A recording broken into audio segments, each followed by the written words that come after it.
Hey everybody, how's it going? Welcome to Respawn Please, the weekly video game podcast where two dum-dums talk all things video games, from news to musings into the games themselves. I'm your host, the solitary gamer and lover of stories, who's in deep shit with his thesis. Jesus, how's it going? Why did I ask myself that question? That's hilarious. And with me is my co-host, the Mercy Main and Curious Gamer, Al. Al, how's it going? I don't know why I asked myself that question. That's hilarious. It's going well. Can't complain. I'm losing my goddamn mind already, so. That's hilarious. That's a good time. It's going to be a great episode. Oh yeah, it is. I just checked. I am coming through on the Twitch stream this time, so it's not muted. The title of this episode is "Will I Ever Learn How to Use OBS Properly?" Because I fucked up quite a bit last week. And didn't realize that audio for me wasn't going through. So I double checked everything, even started earlier. That's OBS. Streamed earlier for like 5 seconds. But OBS, man, fucking it's a nightmare. But it is. How's your gaming week been? How's the week been for you in gaming? Man, it's been so much fun. I talked about it a little bit with you before the podcast. I played the demo of Inscription. I'm going to buy that game tomorrow. That game's amazing. Yes, it is. It's so much fun. I like it. I can't wait to keep go deep diving into it.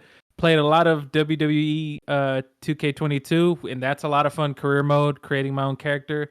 I really like it. It just made me feel very nostalgic. And then playing the Overwatch 2 beta, and so I've been having fun with that. Yeah, man. Well, we're going to talk about the Overwatch 2 beta in a little bit. Well, you're going to talk about it. I'm just going to listen and give my thoughts as just a passive viewer, because I'm probably not going to dive into Overwatch 2, but we'll get into that later.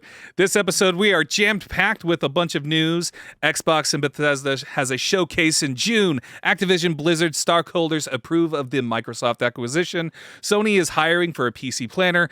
Overwatch 2 thoughts. Mario movie is delayed, and one of the most hilarious fucking tweets I've ever seen in my life from a major company. And then, of course, we're going to do a roundup of PS Plus for May 2022. And then this isn't video game news, but it's still worth talking about. Elon Musk buys Twitter, which is I think that is something that not reverberates across every field. Everything. But we'll talk about that. And then the discussion question is, will I ever figure out OBS? And we just had that discussion. The answer is hopefully. The answer is hopefully. So we just keep going forward. Yep. No real discussion question this week, but we will hopefully have something for you next week. Anyways, let's dive into this. Xbox and Bethesda has a showcase on June 12th. It was announced on Xbox Wire. It's going to be at 10 a.m. Pacific time. So it's going to be what is that for you, El? Like 1 o'clock, right? Yes, 1 o'clock and then 12 o'clock for you. Yeah. Right? Yeah. What do you want? What do you expect to see? What do you want to hear and see and experience with this Xbox Bethesda showcase? So this is going to be the first showcase. I don't know if we talked about it last time. Has the acquisition been finalized yet, or are they still working that out between Bethesda? Yeah. Yeah, that's been finished. That's been finalized for a while now. Okay. Yeah. Well, this is going to be interesting because is this their first showcase? Like as far as this is their second one. They had one last year. Okay. They had one last year. Last year was when they showed Starfield and gave a Gotcha. Did they give a date on that? I don't think so. Maybe I'm mistaking that. I might be mistaking that. I'm just excited because one, I loved what Bethesda's been putting out. I love their games. And then this is gonna be like the game showcase where they're basically since there's no E3, they're gonna announce, I would hope, some big games in this one, right? Yeah. I would assume that since this is. I would assume that this is something that if E3 was going on, this would be with E3. You know what I mean? Yeah. But since there's no E3, it's a standalone thing. But yeah, I would expect a lot of big announcements. Probably my big hope is finally showing gameplay footage of Starfield would be what I would expect that, at least on the Bethesda side. On Xbox sort of side of things. Because it's interesting that they still say Xbox and Bethesda, since I know, right? Instead of just Xbox Game Studios or anything like that.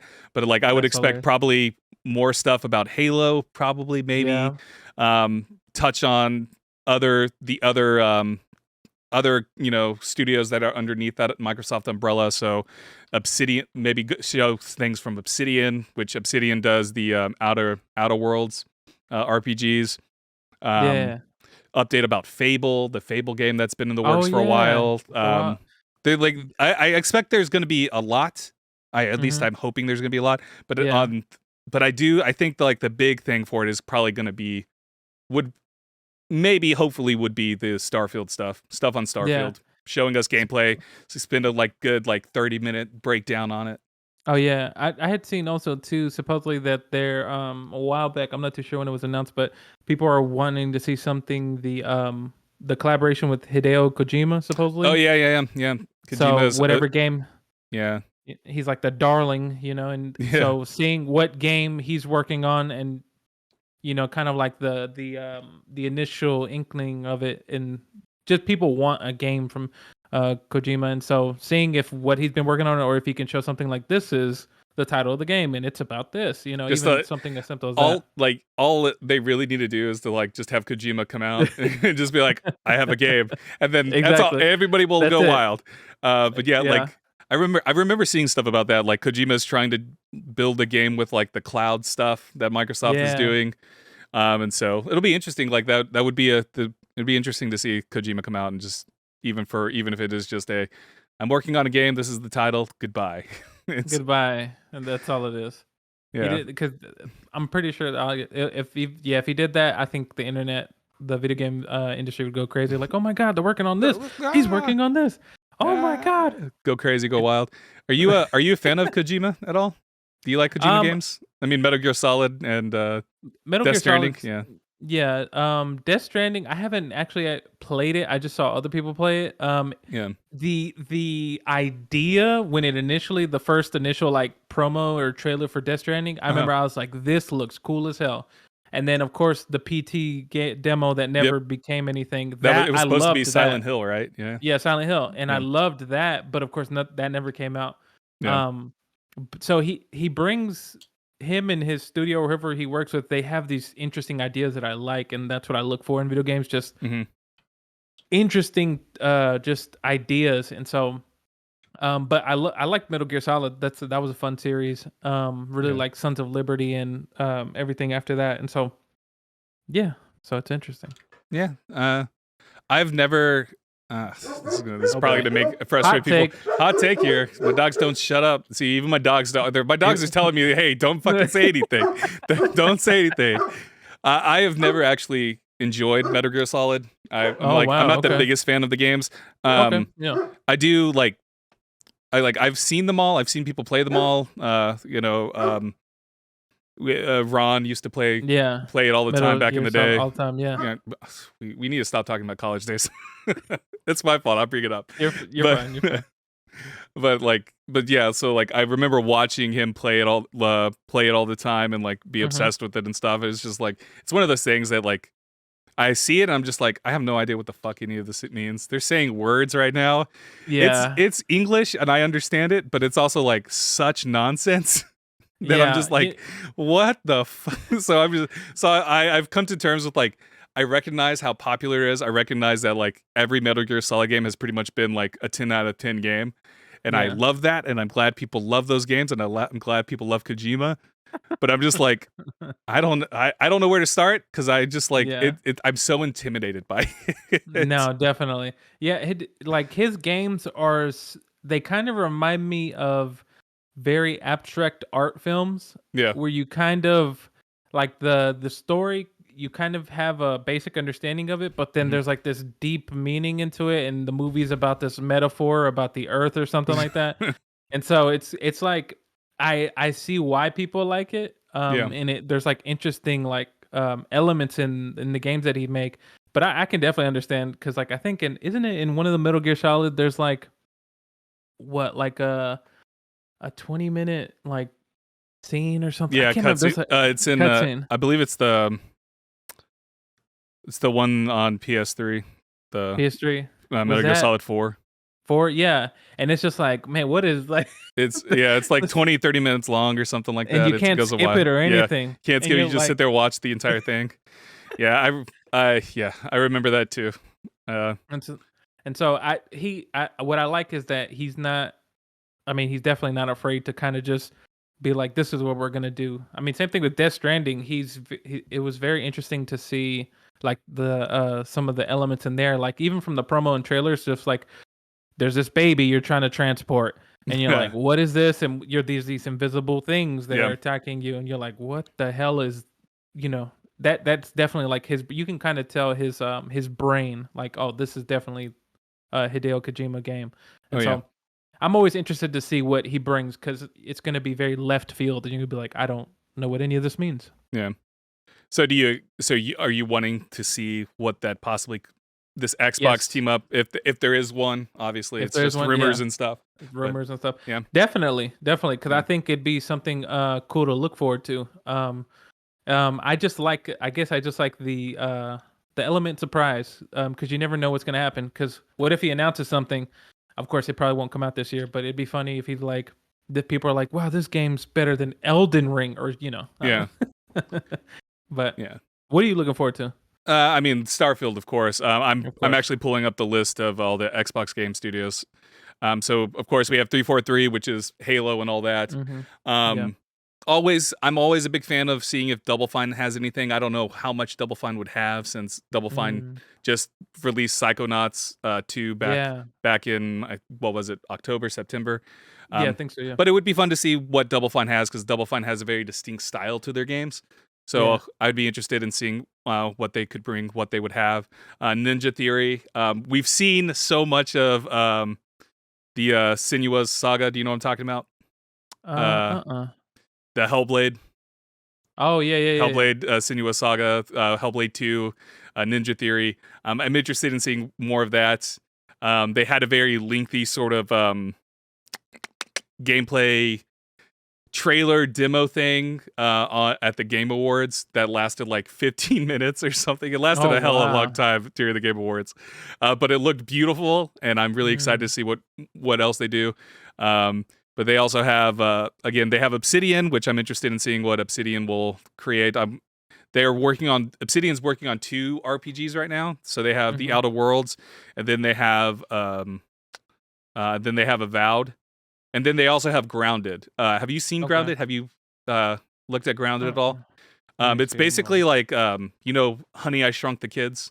Oh, yeah. It's basically like that, where these kids, they got shrunk down and they're like in the backyard and there's like giant ants and spiders and stuff. The interesting thing about Grounded, because people, people have spider phobias. You can play Grounded. They patched it to where you could play Grounded without ever having to see spiders because they wanted to accommodate for people that have arachnophobia. That's crazy. But Grounded is it's cool. I think it's a survival game, co-op game that you can play with your friends and stuff. I think it's cool. I got bored with it pretty quickly, but that's also because I was playing solo. But I figured, I could see like people like really loving this game. But Grounded is it's pretty cool. But yeah, I'm interested in seeing more with Avowed. I think it's a little too soon to hope to see more with The Outer Worlds 2. Yeah. But I don't know. It'll be interesting. Avowed and The Outer Worlds 2 are the 2 big things. Avowed definitely. I don't know which game is supposed to come out first. Avowed is more fantasy based than think like Elder Scrolls, from what I understand. And then The Outer Worlds is like the sci-fi, journey. So Obsidian's going both there. It would be the way I look at it is that it would be smart to release Avowed first, because you have Starfield coming out in November, depending on how far along Avowed is. Obviously, if Avowed's like, we could be like 15 years out from Avowed actually dropping. But like, way I would think it would be like, you got Starfield and then Avowed released sometime in that same frame window, because that would be weird to release 2 space games back to back with like The Outer Worlds 2 coming out on the heels of Starfield. But it'll be interesting. Maybe we get more Elder Scrolls from Bethesda. Maybe. Maybe. I would love to see something from Arcane. Arcane is the studio behind Deathloop.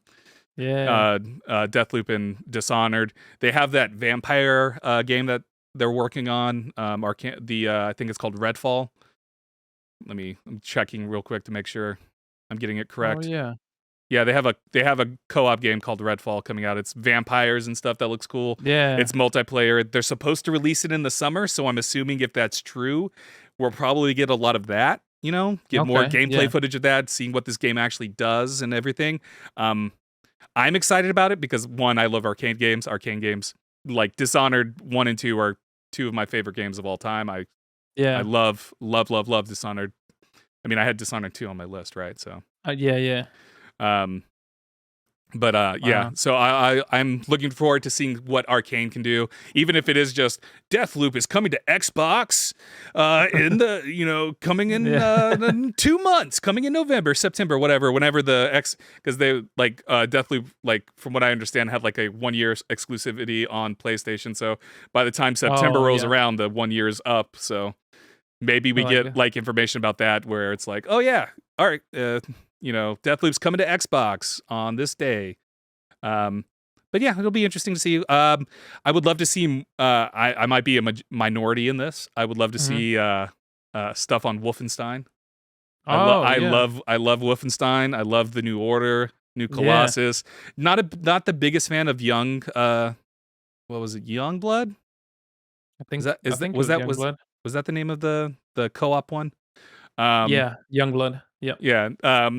So I love Wolfenstein though. I want to see more. I just want to see if any more Wolfenstein, maybe more Doom. Oh, that would be cool. I'm trying to think of other things. Like they have the Initiative. Maybe we finally get more stuff about the Initiative. Initiative was the Initiative is working on the Perfect Dark sequel or reboot. Oh yeah, I forgot about that. Wow. Which we got a trailer for a while ago, right? It's been a while since we got that trailer, and then it's nothing. I do know the Initiative is the Perfect Dark game. They're teaming up with Crystal Dynamics to kind of help make the game and stuff. So I wonder if we would see more of that, Crazy. But maybe you get your dream, because maybe with Rare we get a new Banjo game, and we get a new Conquer game. Nice. Conquer revives. Would your mind be blown if they come out that's the first thing they come out with, and it's a new Conquer game. First, he comes out with a cigar and he first goes, you see his tail. That's what first it zooms in on his tail, and then it slowly pulls back, and you see cigar smoke coming up, and he's got the army helmet. If you remember the army helmet from the game, he's just I'm back, and he curses, or maybe he goes, I'm back, motherfucker. He goes, I'm back, mother beep. Yeah, he pulls a Samuel L. Jackson or something. Exactly. I'd be like, oh, it's about time. Yeah, but that would be fun to see. Definitely. Maybe more. There's a lot of things I could see. Oh yeah. Out of curiosity, do you think? This is just there's no reason why they should do this. Do you think Mojang comes out and announces a new game at all? Oh my god! Or do you think they just come out? Because I'm willing to bet there's going to be something Minecraft related. I'm willing to bet something because there's always something Minecraft related, even if it's just an update. Yeah. But what if they came out and they're like Minecraft 2? Minecraft, that'd be hilarious. I'd be like, huh? Okay, where are we taking this? Does Minecraft really need a sequel? Because you just constantly update it. Update it, exactly. That'd be hilarious. There probably will be. I suspect there'll be an update. This version includes this. It's one of those things where I don't think they could release a Minecraft 2 because I don't think anything they could do would be better than what the community does. You know what I mean? Exactly, with mods and stuff like that. Yeah, definitely. I know that might be a weird thing to say, but I can't think of anything that Mojang could do. No, definitely, to make Minecraft any different than what modders have already done. Exactly. I was gonna say that's Minecraft's one of those games that the community kind of just took it and ran with it, Yeah. And after a point, they're kind of, I would think that they're kind of well, they're doing everything for us, so or if they want to officially release something in an update, then they'll kind of take that and put it in there. But yeah, definitely. I think the community's probably already created maybe something that Mojang would have done. Yeah, enough for, I mean, I could see them. What I'm assuming is probably gonna be a small update for Minecraft, and then probably an update for Minecraft Dungeons. Oh yeah, definitely. Maybe they bring back the Telltale Minecraft. Do you remember the Telltale Minecraft games? Yeah, I remember that. They had the people love the pig character. I can't remember the pig character's name from the. There was like 2 seasons of that too. Wow. Yeah, Minecraft story mode. Yeah. Do you think we see more story mode stuff? Maybe. Do you think they bring it back? I mean, if people loved it enough, I definitely. Yeah, I mean, Telltale is a thing again. You know, we're getting what is it? Season 2. Wolf Among Us. Yeah, season 2 of Wolf Among Us. Oh yeah. So, I mean, Telltale's like, we're back. Yeah, I mean, Telltale's not part of Microsoft or anything, but you know, sure. it could happen. It could happen. Did you see that Tales from the Borderlands is getting a sequel? By the way, just throwing that out there. No, not related to Xbox at all, but yeah, it's being made in-house at Gearbox. So wow, instead of being a Telltale thing, and it's not even going to follow like the same characters or anything it's gonna be something different. Yeah, they're just calling it season 2 of Tales from the Borderlands. But wow, yeah, I'm trying to think of other things that maybe we get more Gears of War, but I don't know. My excitement for Gears of War has like died down tremendously. Yeah. I think probably the big thing I suspect is either going to be Starfield, or if not, Hideo Kojima announcing the title of the game he's working on. Yeah, if he's working on one. Yeah. Oh, we'll probably get Forza stuff too. Probably. Oh yeah. Probably could either the next mainline Forza Motorsports game, or update stuff for Horizon. For the was it 5 Horizon 5 or whatever? Yeah. So that, and then maybe State of Decay 2, or no, State of Decay 3, whatever number State of Decay that we're on right now.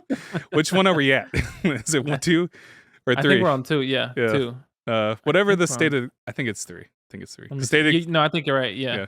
Yeah, you're right. So maybe more zombie stuff. Did you ever play State of Decays? Either one? I played 1. I really liked it. I didn't get to 2, but I wanted to. I mean, if you have Game Pass, you can play it on Game Pass. Nice. That's the beauty about all of this, all these games that we're talking about right now, minus the Gearbox one. Anything related to non-Xbox, is that they're all going to be on Game Pass. So, you know, like I fully expect them to like have and this is just, you know, speculation. I fully expect them to have a big like Game Pass like moment going, these are like the 20 big games coming this year. Here's our new deals with EA or Ubisoft or Square Enix or whatever, you know, going, we're bringing their catalogs over to us. It's that sort of thing. I expect them to be like, there to be a splash of some kind with Game Pass, of course. And I'm sure every single game, what I'm expecting, because if you've like watched the Xbox, like, you know, any sort of like press conference thing that, you know, Xbox has done, like the ID Xbox stuff, you know, a couple months back. Yeah. It was like coming to Game Pass. I fully expect every single game in this thing to have coming to Game Pass, day one. Crazy. And I fully expect that to happen because, you know, Microsoft, Xbox, they're just doubling down on this whole Game Pass stuff. So I would fully expect pretty much every single game that we would see, like my big predictions, like every game we see, it's going to be Game Pass. Now that PlayStation announced their subscription service, I'm pretty sure that's going to be something that they really push. Like hey, we're here and look at all these games that are coming. We're still better, you know. Yeah. You can still download all the games here. Come on, guys. Come on. We're better than PlayStation because you can download games. But yeah, I'm excited about it. You know, we're a little over a month away, so this is something to ask you. Do you want to do a live reaction? Do you think you could do a live reaction? Oh, yeah, I definitely can. Yeah, we can. Yeah, we got a month to plan this. A month to plan it out. Exactly. I'd be down for that. Yeah. All right. Moving on from this. Next up is more Xbox news. The Activision Blizzard. I don't know. Activision Blockbuster. I don't know. Oh man, Blockbuster. I miss it sometimes. Do you have those nostalgic moments? So you know, I live. Do you remember where the Blockbuster was in the town that I don't want to say because I don't want to dox myself or anything. Yeah. You remember where it is? I drive by there every now and then, and it's an Aaron's now. And so every time it's sort of like a rental place. But every time I drive by it, I'm like, oh man, you can still see like the faint outline of the Blockbuster logo and stuff, and I'm just like, Blockbuster. Those are the days. Yeah. I remember going there all the time to get movies. Anyways, back to Activision Blizzard stockholders approve of the Microsoft acquisition deal. I'm getting this from GameIndustry.biz, from Jeffrey Roussier. I don't know how to pronounce the last name. I'm sorry. But they have a quote here. So today's overwhelming supportive vote by our stockholders confirms our shared belief that combined with Microsoft, we'll be even better positioned to create great value for our players, even greater opportunities for our employees, and to continue our focus on becoming an inspiring example of a welcoming, respectful, and inclusive workplace, said Activision Blizzard CEO Bobby Kotick. Oh boy. All right, so we're going to take the last statement there with a grain of salt for Bobby Kotick. Exactly. But that was a quote from Bobby Kotick about the stuff. Acquisition, yeah. But in the article, it goes on to say the transaction is expected to close during Microsoft's fiscal year ending in June 30th, 2023. So we potentially have an entire year to go before we actually see anything. It still has to go through. So now that the stockholders have approved of this and everything, it still has to go through the FTC. I believe, the FTC for it to get the approval and stuff, and this is where people are speculating that it might not go through. Because apparently the FTC is getting a little stricter with big tech companies acquiring other big tech companies and stuff. So there might be a hiccup there. There's the potential that they'll bring the hammer down and go, nope, you cannot do this because this is creating a monopoly or something. But but the stockholders have approved, and so it's moving forward. But we still have there's still a lot that can happen. There's still so much. There's still so much that can happen. So but though, it's making movements. It's still crazy to think that, like, holy fucking shit, if this goes through, it's like that's big. That is humongous. Exactly. I wiped out a this is sort of related. Because I did have it here originally, but then I took it off. But Ubisoft is apparently also looking for buyers now. So Ubisoft, like, there's folks interested in that. I doubt Xbox could purchase Ubisoft because of the whole Activision Blizzard deal going on right now. I doubt they could, dive into that sort of deal, having two companies at once trying to buy the. Anyways, exactly. But Ubisoft we may be talking about Ubisoft in a couple of months about someone buying crazy. Ubisoft. That's crazy.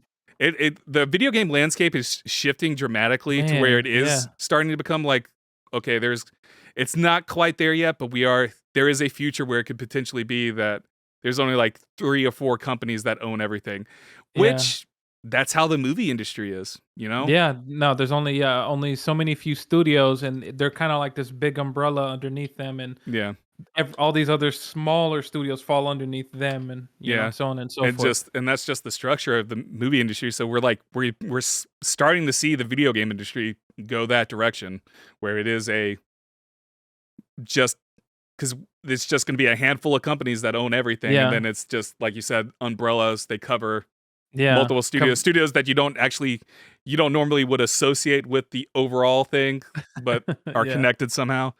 So it gets wild. Definitely. It's going to get wild, and it's going to change and keep changing, I think. But exactly, I was going to say that definitely that's how the for the mainstream music industry is. There's only like a few actual record labels that are owned. Like, there's even like kind of smaller labels, but they themselves are owned by bigger labels and so on and so forth. And so it kind of goes that way, Yeah. And money moves a lot of stuff. So yeah. And Microsoft has a lot of money. They have a lot of money. They have more money than Sony, that's for sure. Definitely. A lot of people want to talk about, like, Sony being the lead in the video game market and stuff. It's like, yeah, they're the lead, but Microsoft still makes way more money because of everything else that Microsoft does. Yeah, that they do. Yeah. Like Sony, Sony has a full-on electronic stuff, but like nobody scrambles for like a Sony TV or anything like that. You know what I mean? Of course, yeah. Like, when you think TV, you're probably going for the Samsungs or the LGs, right? Yeah. So but I mean, this none of that matters. But like, it's just Microsoft has the money to spend, and I don't think if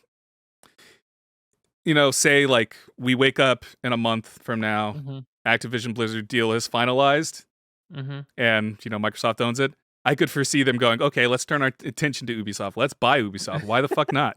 You know? Exactly. Why not? We got the money. Yeah. Like we just did this deal. Let's go ahead and do this deal, and then we'll have Assassin's Creed on top of Call of Duty. You know? Oh my God. Yeah. So crazy. Granted, I don't. The Ubisoft thing doesn't excite me at all, but it's also because I don't care about any of the catalog of Ubisoft. Yeah, they have Assassin's Creed, like Far Cry series, Tom Clancy. All of those games are the same. True, very true. Well, I guess Rainbow Six is not the Watch same. Dogs. That is the exact same thing as Far Cry. It's Assassin's Creed. Oh yeah, it is. Yeah, you're right. There's just different time periods. You know, might as well just all call it Assassin's Creed. Isn't the company Abstergo? Isn't that in Watch Dogs? I think so. Because that's the name. That's the evil corporation in Assassin's Creed, right? Abstergo. Yeah, I think so. Yeah. I can't remember. Yeah, it's been so long since I've played. It's been so long. I think is Abstergo the name? Yeah, that's it. Abstergo Industries. Yeah, I'm pretty sure it's in Watch Dogs too. It's like the evil company in Watch Dogs as well. Maybe I'm wrong. But let me see. Either way. Like with Activision Blizzard, the thing that is exciting about the Activision Blizzard is the Call of Duty, is the World of Warcraft. It is those, because like World of Warcraft is the king of the MMOs. Well, that title's like slipping to Final Fantasy, what is it, 14? Something like that. Yeah. And then Call of Duty is Call of Duty. It's always going to be big. I don't think that's going to change at all. So yeah. But yeah, like Ubisoft though just doesn't excite me, but we'll see. You know, it'll be interesting to see. The reason I took it off is just because like Ubisoft doesn't excite me, and I don't really care. But it is. I wanted to mention it. No, definitely. I mean, and then people who do love it, they'll probably be excited to think like, okay, cool. You know, somebody buy this to keep these these series that I love or something. You know. Yeah. So I've seen a lot of people say Sony should buy Ubisoft. I've seen a lot of people say that too. Yeah. I'm like, sure, why not? Yeah, I mean, why not? Anything could happen, and of you course. know, the key there is to just make people want to play your IPs. I think like for me, like when it comes to Assassin's Creed, I played Assassin's Creed Odyssey. I really enjoyed Assassin's Creed Odyssey, but like I tried to play Valhalla, didn't really care for it. It felt the same to me. Didn't really care about the Viking setting. Not the biggest fan of the Watch Dogs. Not the biggest fan of Far Cry at all. The last like 3 or 4 Far Cry games all looked the same to me. Like they didn't look any different, just like a different coat of paint. Yeah. I know Rainbow Six Siege is very popular, but in the gaming, in the like competitive gaming sphere. Yeah. So that would be like a big get for any of these companies to get if they like did purchase Ubisoft. But it's the same with like when it comes down to it, like with Microsoft potentially having Overwatch, that would also mean they have the Overwatch League and all that too, you know? So crazy. I think that would go with the purchase, right? Of course. Like, I can't imagine Overwatch League becomes its own independent thing or anything. Because that's very acutely tied to Blizzard and everything. Oh yeah, definitely. I think that, of course, that's gonna, if everything goes through with the deal, then yeah, that's definitely Microsoft's getting their hands on that. Yeah, so they have like their whole, that just opens up a whole new sort of esports arena thing for them, because they have Halo. Halo is very popular in the esports scene, so you know they will then have Overwatch. Not to mention they have the what is that fighting game called? Killer Instinct. They have Killer Instinct. Which from what I understand is fairly popular, right? Or am I imagining that? Is Killer Instinct good? Someone tell me. I think it was good. I love Killer Instinct. I remember when it first came out, people were playing it competitively. I don't know if they still are, but yeah. Either way, it'll be interesting. Again, the landscape is ever shifting. You know, there's a lot of hurdles to jump through. We'll see what happens. Quick question before we go to the next thing: the Assassin's Creed Valhalla. Is that the Assassin's Creed where like the prologue is like 5 hours, or is that like where the like before you even see the title card? I think it's like 2 to 4 hours long before you even see the title card when you're playing. Yeah, because you don't see it until you get to England or to Oh, gotcha. To the you don't see the title screen until England, and then it pops up and goes Assassin's Creed. But yeah, it's not 2 hours. I think if you just like mainline it and don't do any of like the extra side quest or like go, don't go to those points and crap like that, it'll take you like an hour. Oh, okay. But like, yeah, like if you're sitting there just doing everything, yeah, it can take some time. Okay. Because that's basically to the point that I got, and then I got to England and I was like, yeah, I don't care about this. I just this is done. I'm done. There's too much to do. Like, it was one of those things where I opened the map and I just saw a bunch of like question marks pop up and like points of interest. And I'm like, you know what? Not now. I'm gonna go do something else. That's hilarious. So. Oh man. Yeah. All right. Moving on to some Sony news. Sony is hiring for a PC planner and strateger. This is an article from PC Gamer by Jody McGregor. But yeah, Sony has, quote, Sony formed a PlayStation publishing label in 2021. This ongoing experiment has clearly done well for the company, and the latest signs of that is a job listing for a senior director of PC planning strategy at PlayStation Global. So it sounds like Sony is diving a little bit more deeper into the PC sphere. We've seen Horizon Zero Dawn get released to PC. We've seen God of War back in January, February. God of War got released on Steam. Days Gone. Do you know what Days Gone? Did you ever play Days Gone? That got released as well. Granted that it's not published with Sony, but it's not published with Sony for PC. But Death Stranding is on PC as well. But that is that whole thing is very complicated because it has a different publisher for the PC side. Oh, gotcha. Sony only published Death Stranding on PlayStation, so it stays console exclusive. But then on PC, it's published by somebody else. I can't remember the company that is publishing on PC. But yeah, does this excite you at all to think that maybe we'll get a lot more Sony games? Maybe Last of Us, Ratchet and Clank. God, definitely. Oh my fucking God, Ratchet and Clank on PC. On PC, it already looks gorgeous. Like Ratchet and Clank Rift Apart. Listen, Ratchet and Clank Rift Apart, fucking love it. Probably the most gorgeous. It is probably the best looking new gen game so far. I can't think of a single game that looks better than Ratchet and Clank right now. But like potentially seeing that on a high end PC, oof. No, oof. Definitely. This does excite me because it shows that Sony is wanting. They're kind of trying to take after what Microsoft does, with all these games that are released simultaneously on Xbox and on PC. They're trying to expand and just not necessarily keep up, but kind of be in the same realm in a way. Yeah. And so this would definitely be a good way for like Sony to bring their exclusive, like you said, like The Last of Us, the Ratchet and Clank series, Spider-Man, Bloodborne, all these games that people already love on PlayStation. Oh yeah, oh God, I've seen so many people clamor for Bloodborne, being like, I've seen a lot of people clamor for Bloodborne for increasing the frame rate to like 60 because it's even on PlayStation 5. It's locked to 30 frames per second. Oh, man. And people are like, just release an update it, or put it on PC so we can have a limited. I've seen people clamoring for Bloodborne though, especially because of Elden Ring. Especially because of Elden Ring, people are going batshit crazy for Bloodborne. But yeah, I think this is this is the obvious move, right? Like, of course, yeah. Like there's no reason not to put it on PC at all. There's like you're only going to reach your wider audience. Exactly. You said something interesting that caught my ear, and it's this idea of day one. Do you think Sony would start releasing their games? Do you think we could potentially see like God of War Ragnarok get day one release on PC? I think in the long term, yes, because one, that's only going to help Sony that much more with their exclusives.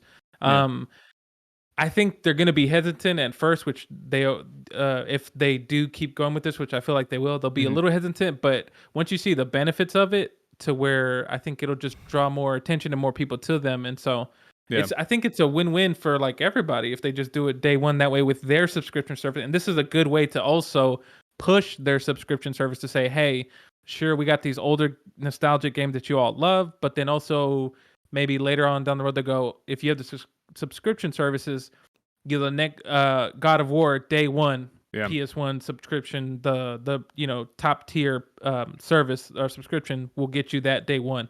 And so I think it'd be a great way to promote that and keep people coming in.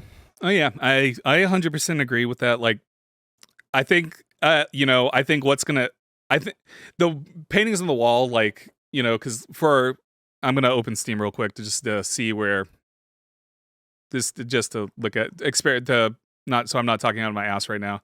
Yeah. So I'm looking at the top sellers list.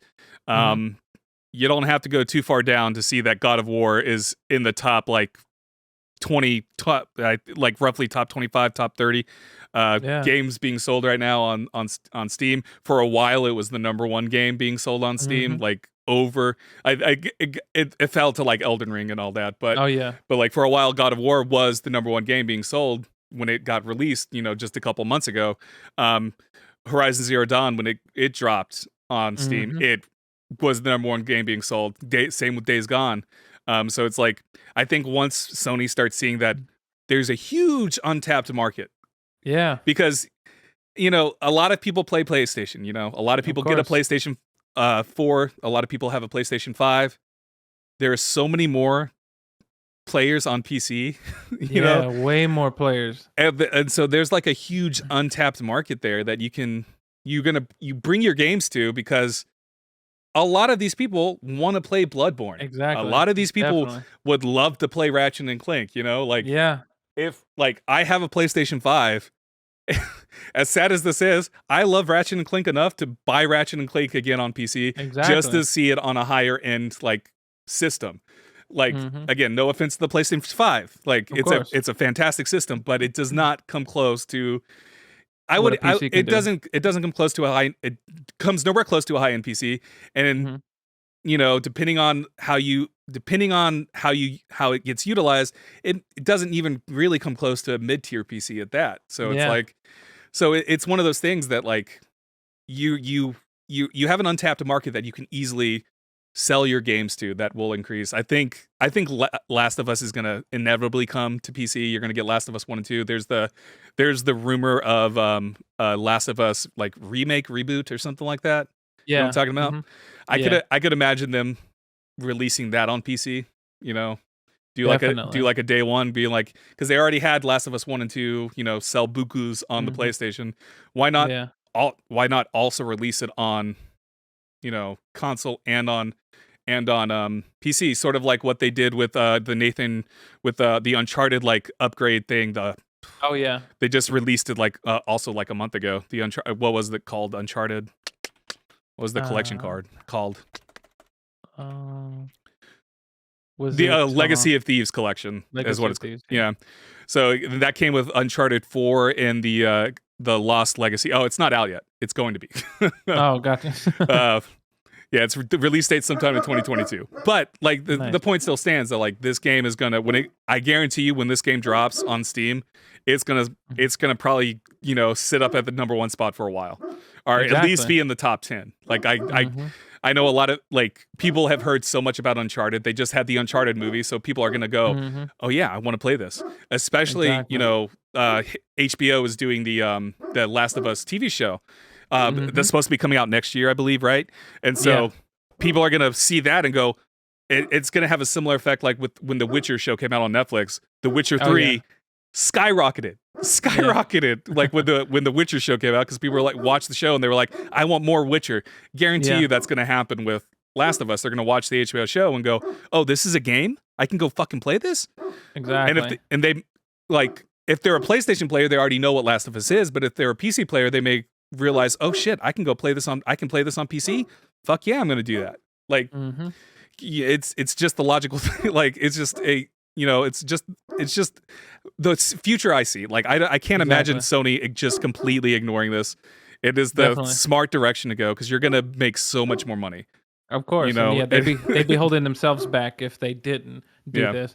And because that's why I think this would help Sony's their exclusive IPs just be that much more popular.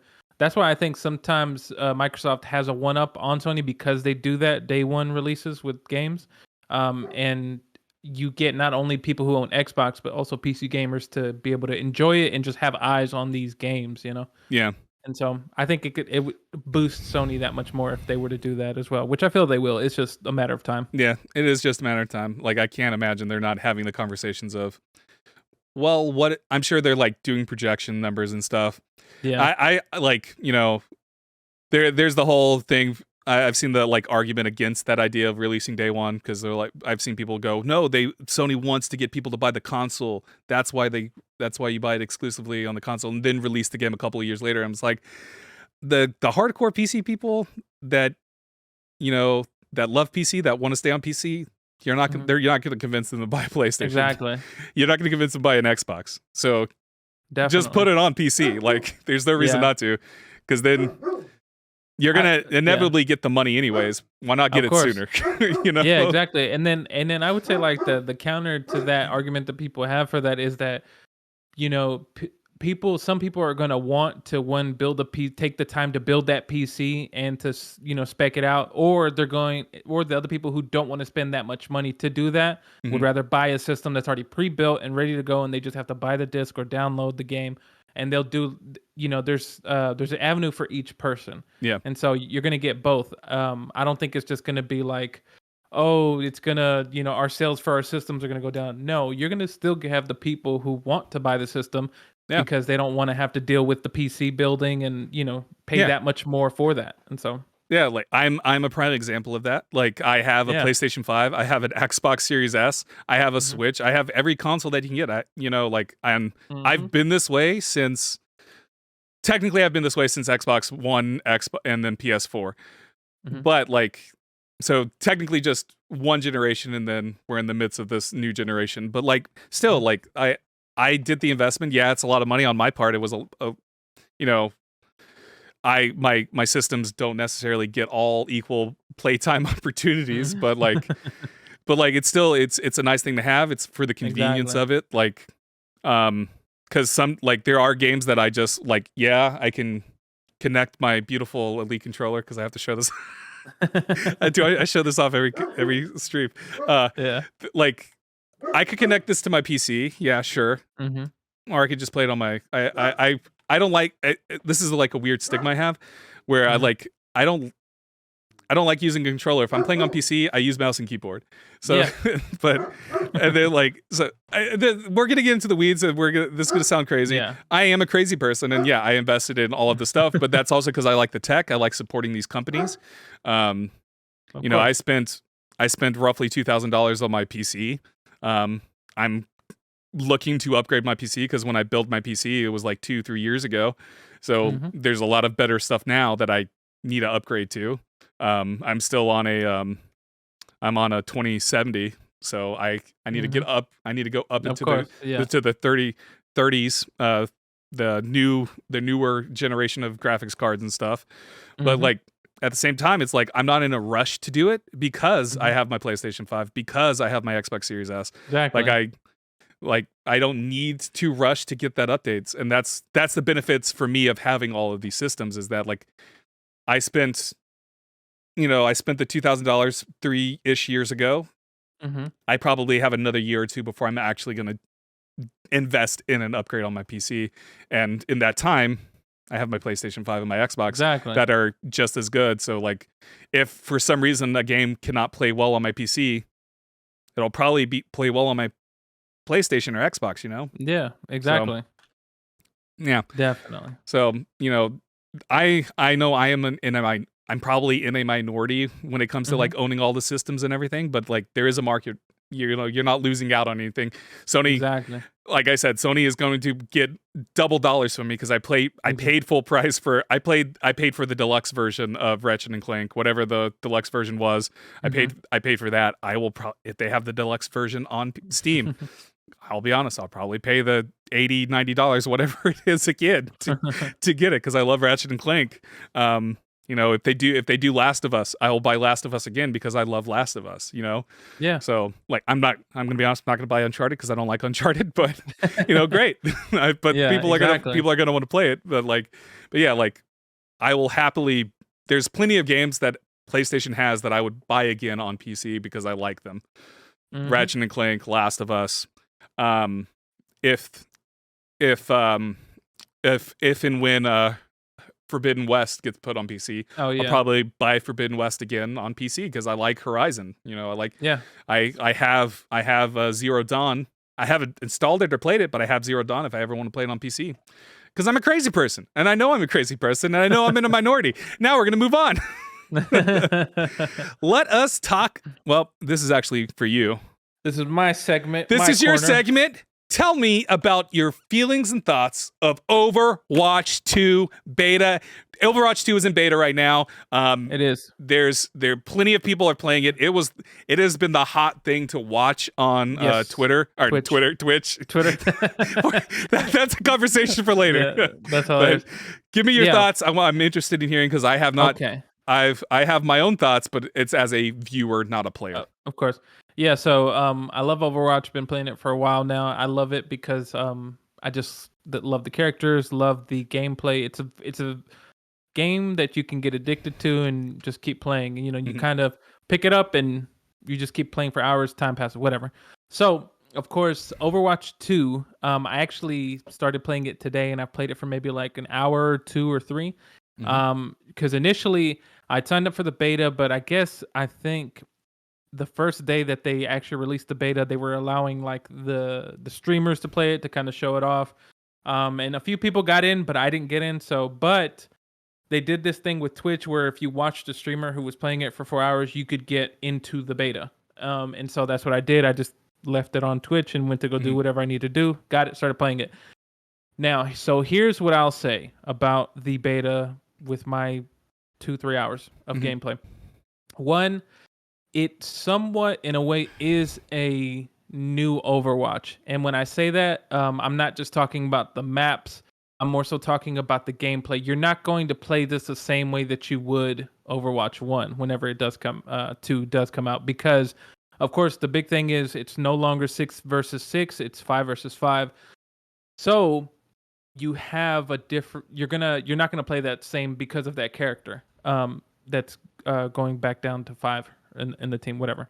So I've had a lot of fun with the new maps and also the new game modes. So there's like a new game mode that's called Push, where basically it's a little robot and you kind of have to push it to all the way. Think of tug of war in a way. So you're kind of, instead of pulling, you're pushing this robot, or you're kind of with it to walk it to one end till you win.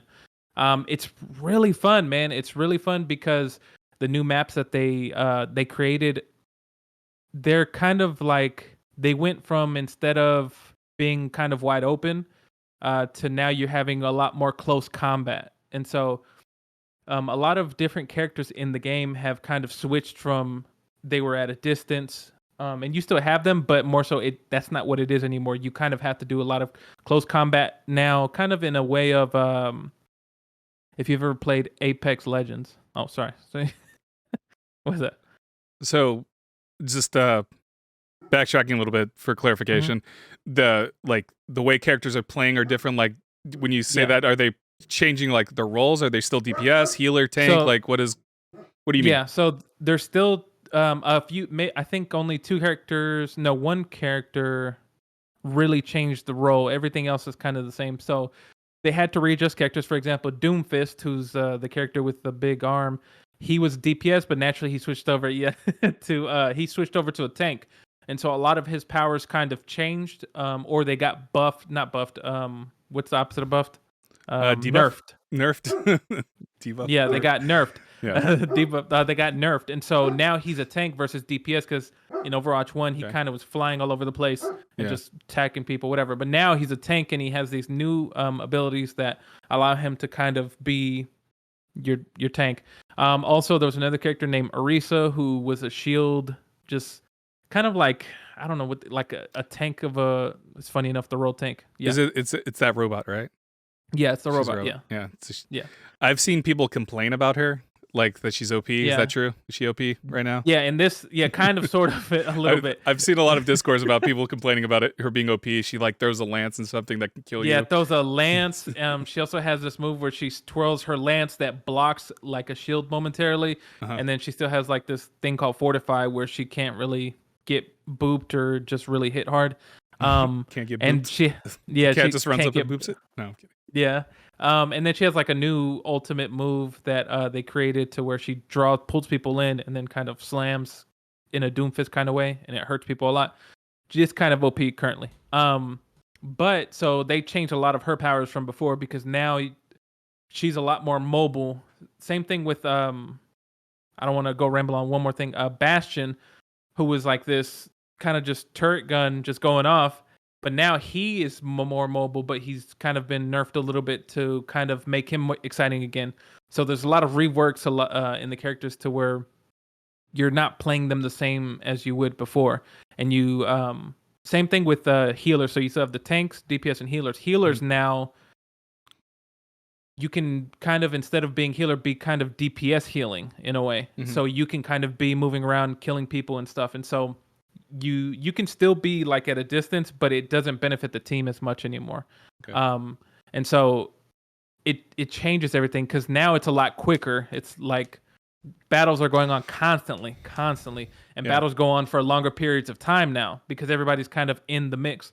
And so whereas Overwatch 1, it's kind of a lot slower. You're taking your time. You're planning out your next moves. Whereas here, it's a lot of like, you're in a battlefield and you're kind of like, oh shit, okay, you have to be in the moment and kind of try to go with everything and be together. And so that's what I really like about it. I would say there are moments that do feel like Overwatch 1 with the older game modes. And I've told you this before as well, which I'm pretty sure they'll introduce more maps because this is just a beta. But the beta, they just took some maps and just switched the environment to day or night. That's all really that they did. No, man, but it's a lot of fun. I'm having a lot of fun with the gameplay. I think I don't want to. I guess I want to wait because like I said, there's going to be a bunch of patches and a bunch of updates to change things to make characters not as OP. They even introduced a new character, which is a new DPS, Sojourn. She's like crazy and very OP. But it's fun. So she is like half human, half robot. She has like a machine gun, kind of like Soldier, but she also does this slide thing that launches her into the air. And so you can be in the air. And then she also has this projectile that she can throw, and it creates a force field that damages people and slows them down, so you can shoot them while they're in that force field. Okay. Supposedly, I think it was just announced today. Actually, I just saw that there's actually another character that's coming that supposedly, let me see if I got this right. It's what? Breaking news? Breaking news, yeah. Hero 34, which is, I guess, something in the Overwatch lore or something like that. And so this might be another DPS. So they're working hard to kind of make this game like, you know, they're trying not to let Overwatch die. And so, I think they're doing a pretty good job, because what I've seen from people, streamers and stuff, that they love the changes. Like it makes it a whole new game. Yeah, that's what I've seen. Like a lot of the streams that I've popped into, people are responding fairly well. I've seen a lot of people go, how much different is this from Overwatch 1? And I think there is, like, just watching it, there is an obvious sort of there's an obvious, like, sort of new pacing to it, I would say. Like, exactly. Just as a passive observer, watching it, not having played yet, like, I can tell that there's like a quicker pace to it than there once was to it. I'm going to be interested to see. I think, like, for me, because I like watching the Overwatch League, so I'm interested in seeing, like, how the pros and stuff, like, adapt to it. How this going down to just 5 people instead of 6 is going to change the dynamic for the teams, and like how that's going to play out in the esports arena world. Yeah, man, I'll tell you this. Sorry for cutting you off. I'll tell you this, that I'm just an average Overwatch player. I am no by any way like amazing at it. I just love playing it. I'm very average, but I can like how fast it is to me. I can only imagine in Overwatch League how fast it'll be with how skilled they are. Like it'll be so quick, like just going. And so it'll probably be a lot more exciting instead of just like that slow, steady pace. It'll be a lot more like a lot more battles, a lot quicker, and a lot more kills, like faster. And so, all right, awesome. Yeah, I will say, like, initially I did have that thing that was like, this just looks like Overwatch. But then the more I watched it, and the more I saw various characters being used by the different streamers and stuff. Like, I could tell, like, some things had been changed. I was I was enamored by the robot whatever, Orisa, whatever. Orisa, yeah. I was enamored. Man, It's great that she's actually really fun to play, and like when you get all her abilities and just kind of mess with it, it's so much fun. Because at first I kind of like in the old Overwatch, I didn't like playing her as much because it seemed kind of boring. But now I'm like, damn, like she's actually mobile and can move, and she's like a bully, and so it's crazy. She's a bully bot. Exactly, a bully bot. Yeah. I think that my biggest disappointment, and I've heard this from multiple different streamers. I'm going to ask you this question. Okay. But I've heard that Winston is still a disappointment. Is that true? Yeah, man. As much as I Damn right it, no! Now, I love Winston. I loved Winston in the old one but this one, man, I'm not gonna lie to you. In this, at the current whatever patch they're on or whatever, he's just nobody is playing him because you don't get a lot of value out of him. To be fair, that was the same way in the old game too. In Overwatch 1, like Winston was never really viable. Yeah, at least when I was playing it, and that was like near the beginning of the launch of Overwatch 1, so 2016. But I think with some updates, they can make him playable. But yeah, he's one of the tank characters that I actually loved playing. But in this one, when I tried to play him one time, I'm like, oh, he's getting like killed instant, like he's getting murdered.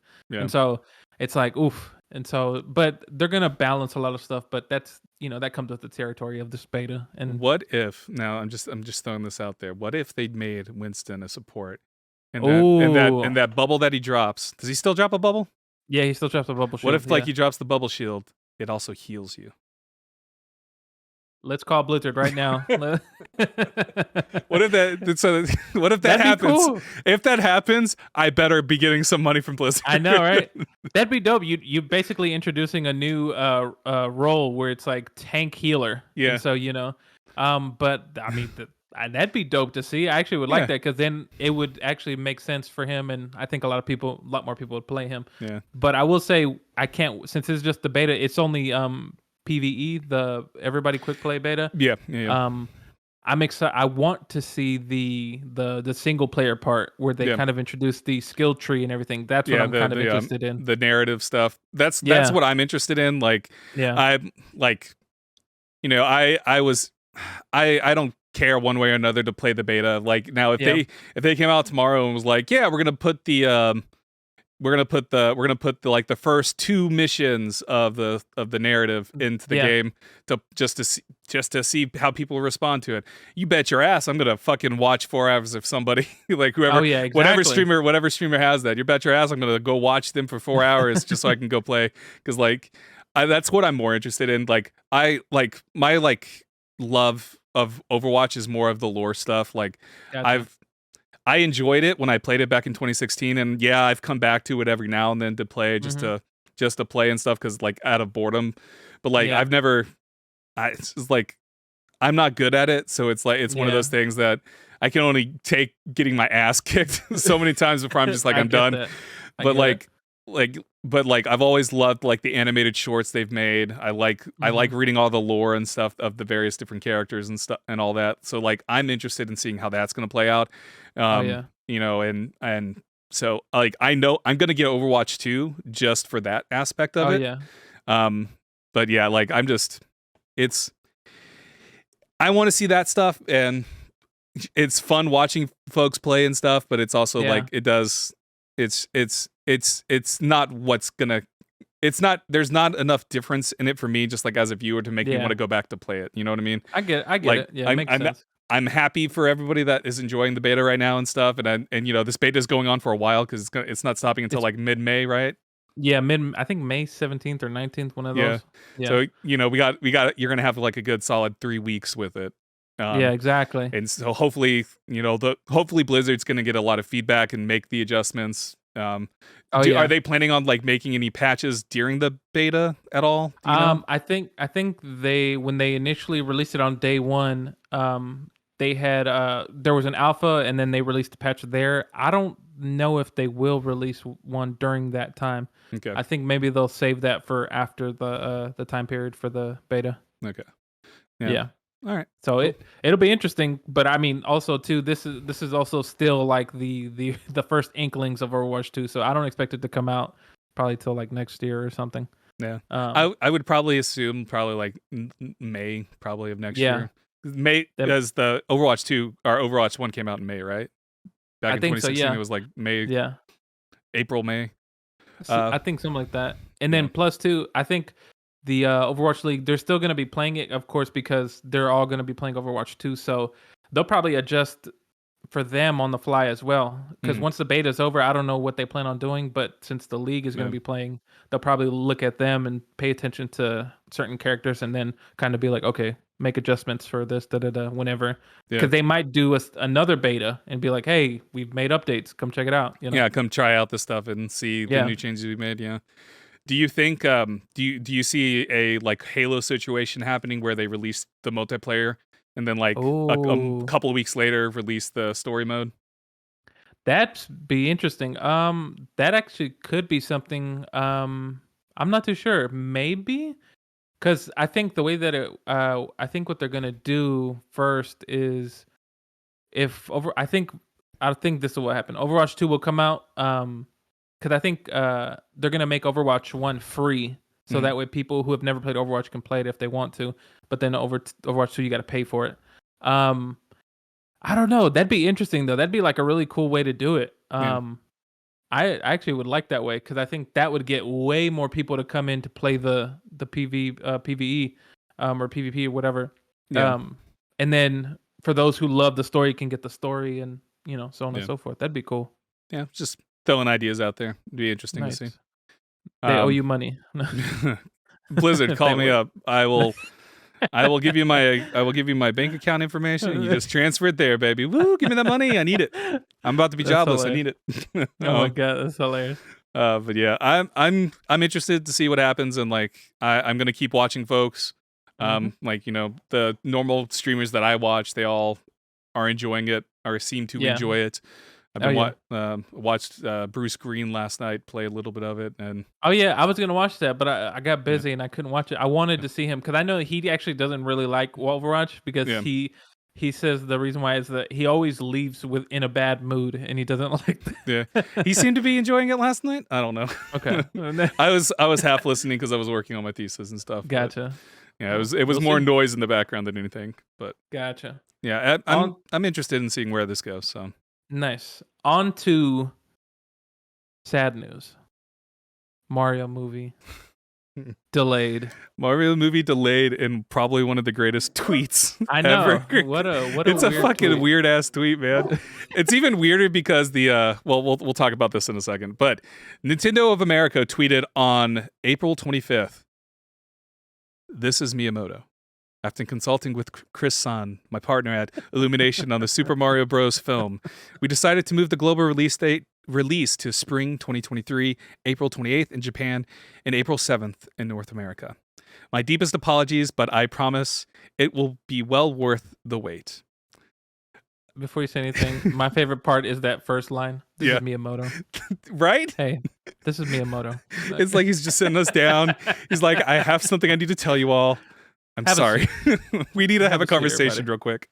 I'm surprised they didn't release that like a cool cinematic like they did for what was the other thing? The Nintendo. They're like, hey, we're here. Oh, the Link. The Zelda, the big Wild 2.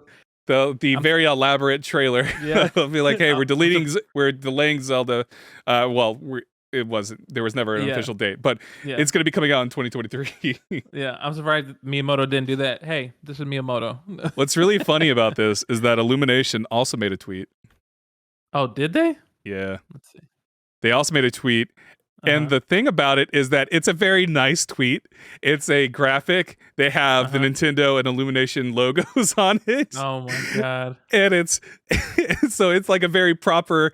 It's a very proper tweet. And it's Miyamoto-san and I have been collaborating on all aspects of the Super Mario Bros. Film, and together with our partners at Universal, have decided to move the global release date to spring 2023, April 7th in North America, and April 28th in Japan. We are excited to share this incredible film with you, Chris. I don't know how to pronounce his last name, so I'm not gonna do it. But it's a very nice and proper tweet. And then this is Miyamoto. Let me tell you, he literally took the phone that the account's connected to and said, "Give me that. This is Miyamoto." You think he got out of the media and was like, shit. I forget. It's like they forgot for a moment. Someone at Nintendo was like, "Oh shit, we didn't make a graphic." Miyamoto, could you? Miyamoto just walks in and was like, "Give me this. I'll, whatever." It's Miyamoto. This is Miyamoto, guys. Like, I just found it amusing because of the Illumination tweet is very, it's a. I know, very professional, very like corporate, very compared to this one. That's hilarious. Like, which is really funny because Nintendo has always been sort of prim and proper with like their business stuff, and this does seem sort of like a disconnect from being a prim and proper business aspect of Nintendo that I wasn't expecting, which I think is why it's funny. People are already, of course, making memes of this because it's the funniest fucking thing. Like, this is Miyamoto, y'all. This is Miyamoto, and I have something to tell you guys. Please gather around the campfire. We're gonna tell stories. That's so funny. But interesting, are you excited for this Mario movie? God no, I don't give a shit about Mario. I've said this before. I don't care about Mario. Am I going to watch the movie when it comes out? I will watch the movie when it comes onto whatever streaming platform. Whenever it hits a streaming platform, I'll watch it. I'm not going to run to the movies because I don't care. It's whatever. Are you excited about the movie? I'm interested to see how Chris Pratt, Jack Black, I forgot the rest of the actors are in there.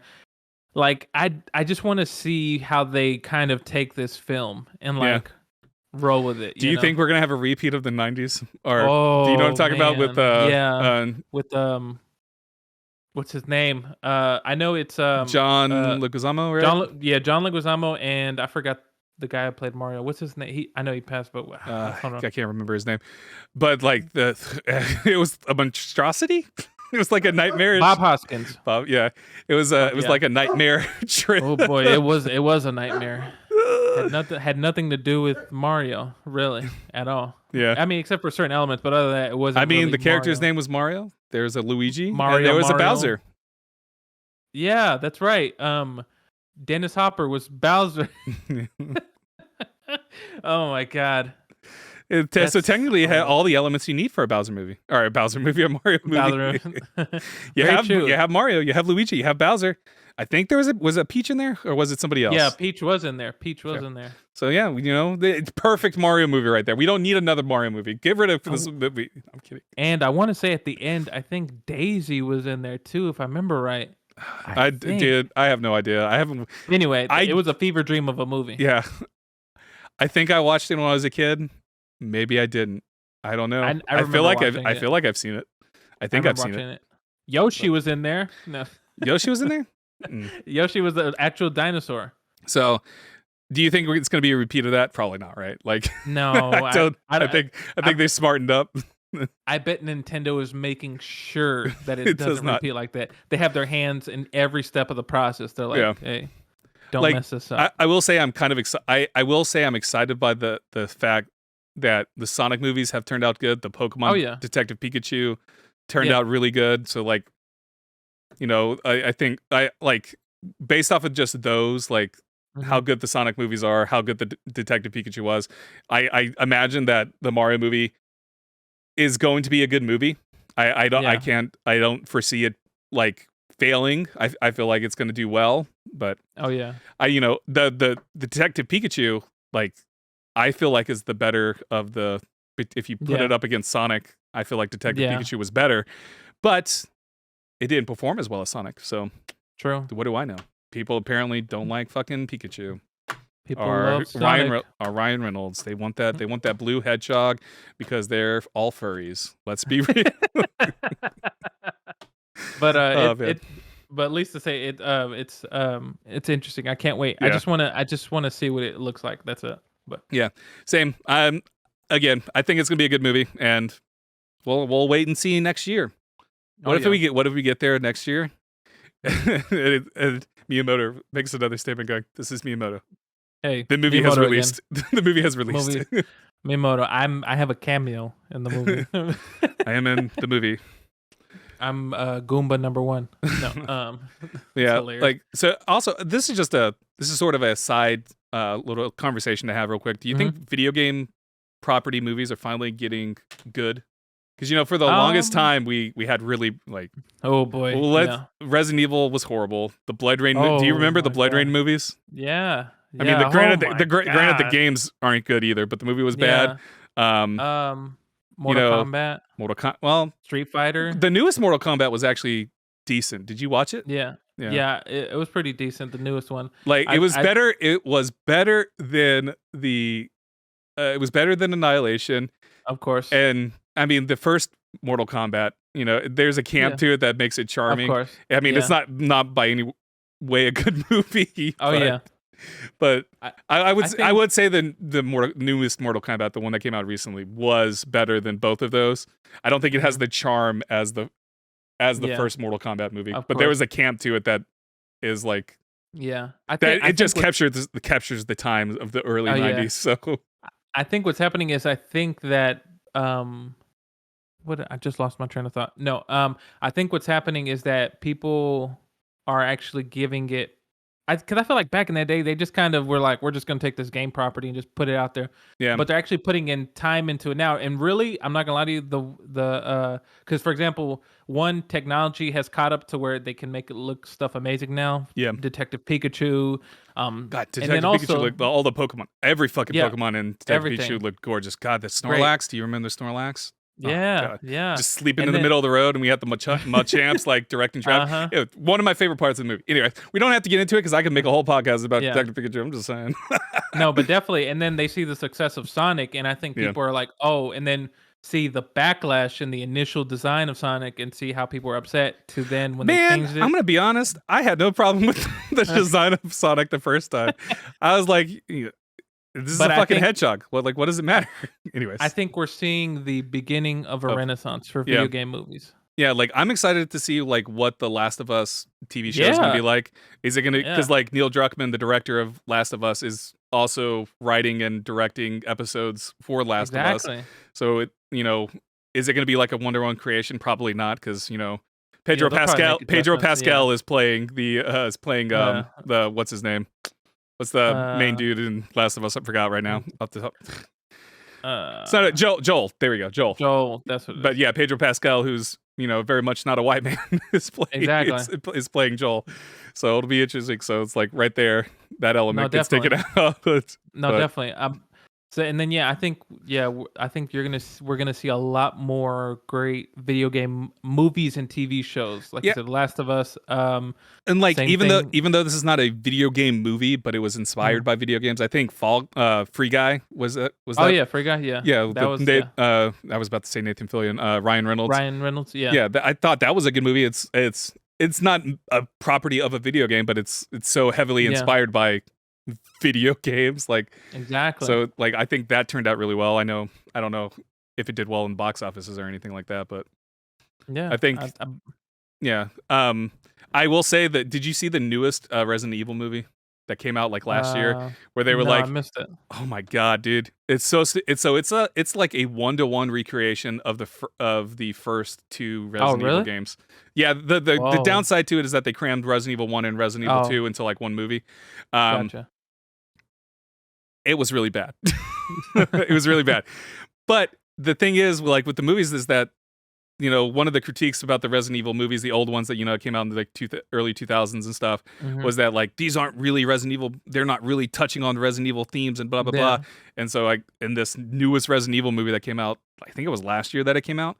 Like the whole idea was like, okay, we're just gonna recreate the games, and then it still didn't do good because it was like it was still bad because Resident Evil fucking has a horrible story to begin with. But whatever, I don't have to go on about Resident Evil. That fucking sucks. You guys are idiots. Let's move on to PS Plus May 2022. So we got the PlayStation games for May. We have FIFA 22. So if you want to get your football on, or soccer, whatever you want to call it, wherever the hell you are from this, you want to be a dirty American and call it soccer, go ahead. Hilarious. But we have FIFA 22, which I'm excited about. I love playing FIFA. FIFA is like one of those weird games where like I love playing it. I'm not good at it, but I keep playing it. Yeah, it's one of those games where I turn off my brain and just play it. I'm just going like through the motions. I'll turn on like a podcast or something in the background and just play. Then there's Tribes of Midgard, which is it's a Diablo-esque type of game. It's top down. Back last year during, I can't remember what conference. I think it was like the Gearbox conference. press conference thing, whatever they were doing last summer, whatever it was called. Tribes of Midgard kept playing like after every single thing they showed.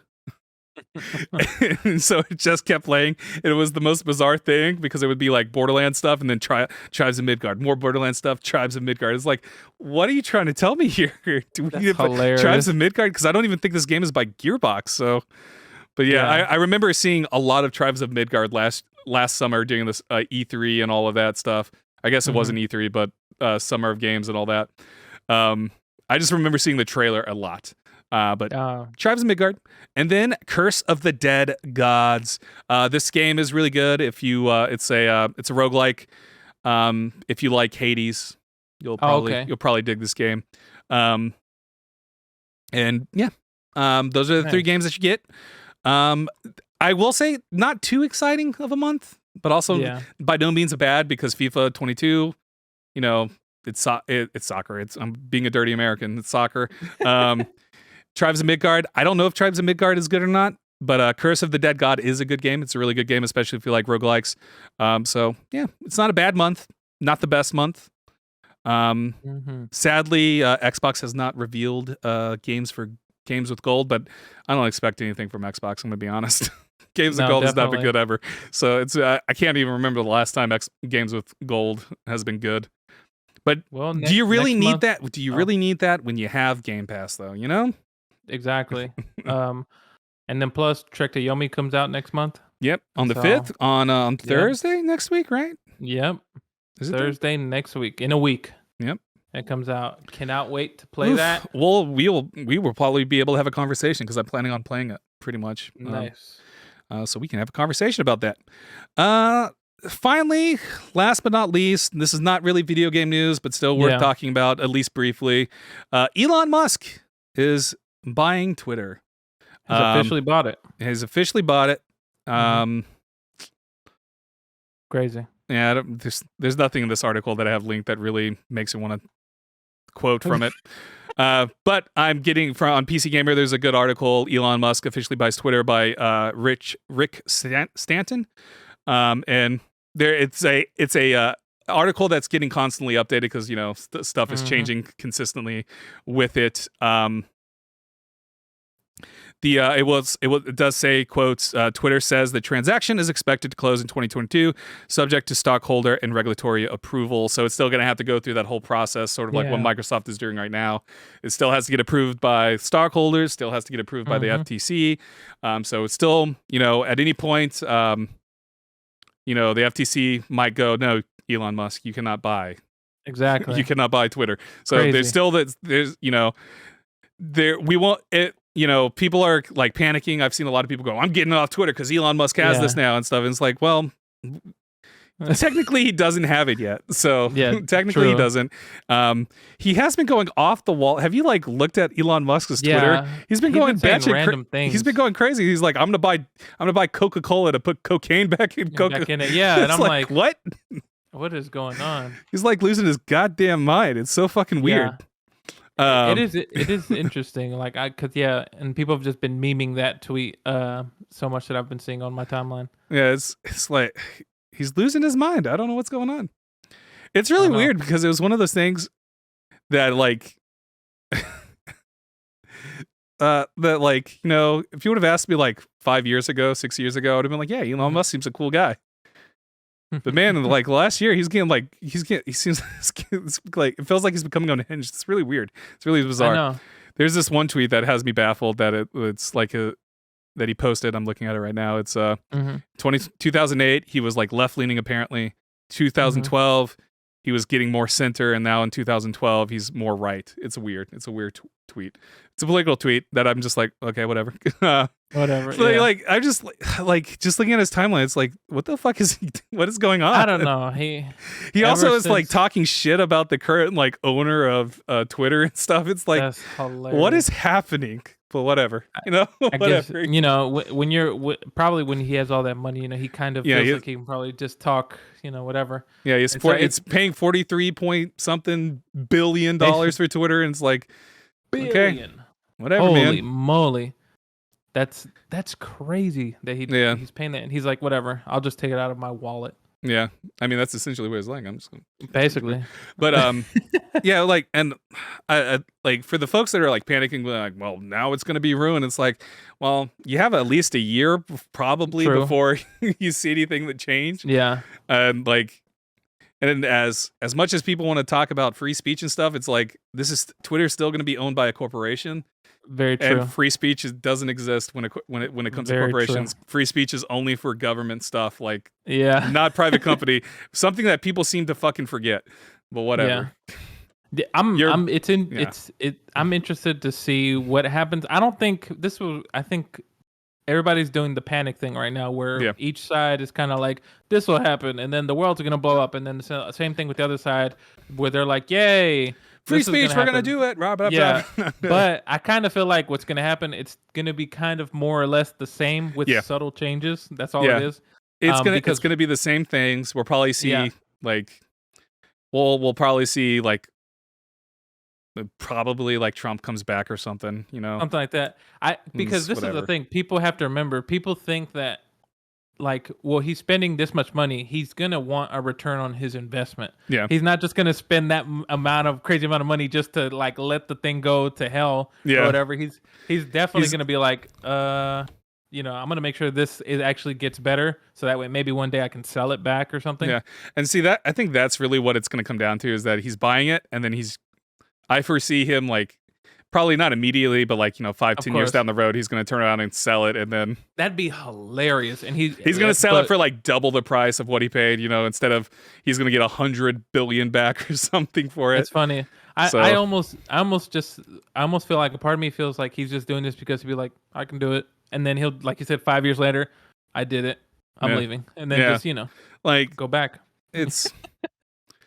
I don't think this is spelling the doom for Twitter. Like, people are like, Twitter's going to turn into the next MySpace. It's going to die. And it's like, oh boy. I mean, people said that about Facebook, and Facebook is still around. Technically, MySpace is still around too, but technically, MySpace never died. People just stopped using it because it's still it's owned by isn't it owned by what's his name, Justin Timberlake, right? Oh yeah. Didn't he buy it? I think he's one of the owners. I think him and somebody else. I can't remember. And it's mostly just music now, right? MySpace has just turned into like something for musicians and stuff. Musicians, yeah. They kind of try to revitalize it and evolve it. Yeah. But whatever, Twitter's Twitter. The only reason we're talking about it is because like it does, Twitter is my main way of getting a lot of video game news and communicating with like video game communities. So like pretty much everybody I follow on Twitter is somebody that is connected to video games somehow, whether it's like I'm just following the Xbox account or PlayStation account to like people like Greg Miller or Bruce Green or stuff that play video games and stuff and post things about video games constantly and stuff. So it's whatever. I don't like, I'm indifferent towards it. I don't really honestly care. This is a rich person buying a company. It happens all the fucking time, and the only reason people care about it is because it's Elon Musk and it's Twitter. Yeah. Nobody would have cared if it was some Joe Schmo. Random person. Yeah. Just some random ass person that was buying whatever. They wouldn't care. It's rich people doing rich things and spending money. It's people that have money that I'm never going to have. So whatever. Now we should DM Elon and be like, hey, do you want to be a sponsor on the podcast? Send us $5 million. Send me a Tesla, please. Oh yeah. Wait, actually, no. Never mind. There's not. Arkansas does not have a lot of charging stations. Oh boy. There's not. I think there's might be one or two on the campus, at the university campus. Sounds about right. But like, yeah. Ugh. You know what? Go ahead. Send me a Tesla. That's fine. I'll take it. I'll still take it. I'll just run like for like have you seen like the cable that you get for like your house? Yeah. Yeah, it's very long and it's weird. Yeah. It's like bulky, it's heavy. Oh yeah. Oh my god. Ugh. Well, so just send me one of those because it'll be fine. And we'll call it even. Yeah. Anyways, that is it, I think. The episode. All right. That's you do your podcast. You do your closings. All right, everybody. Thanks for joining us. For those watching us on Twitch, or if you're watching after the recorded, the final version on YouTube. If you're watching on Twitch, we go live every Thursday at 7 p.m. Central Standard Time. That's 8 p.m. Eastern, and that's 5 p.m. Pacific. I think 2 hours behind. 7. Yeah, okay. Make sure that you follow us on Twitch. We go, like I said, live every Thursday at 7 p.m. Central Standard Time. Follow the YouTube page, which is Respawn Please Podcast. That's where we put all of the episodes up. You can also listen to the audio version on Spotify, Apple Podcasts, Google Podcasts, everywhere you get podcasts. You'll get that there. Make sure you follow us on Instagram at Respawn Please Podcast and on TikTok at Respawn Please Podcast. Those are like short clips that we put up. And yeah, thanks so much. Have a wonderful week, y'all. Make sure you play Trek to Yomi next week when it comes out Thursday, and then we can all talk about it. Hopefully, it's a good game. That's all I gotta say. I'm gonna be so disappointed if I play it Thursday morning and then it's just like, this game fucking sucks. Is it coming out? Is it gonna be out? Is it gonna be out in the morning or at the night? Do you know? I think something we should find out. Yeah. Anyways, have a good weekend, y'all. See you next week. Bye. Don't jump off bridges.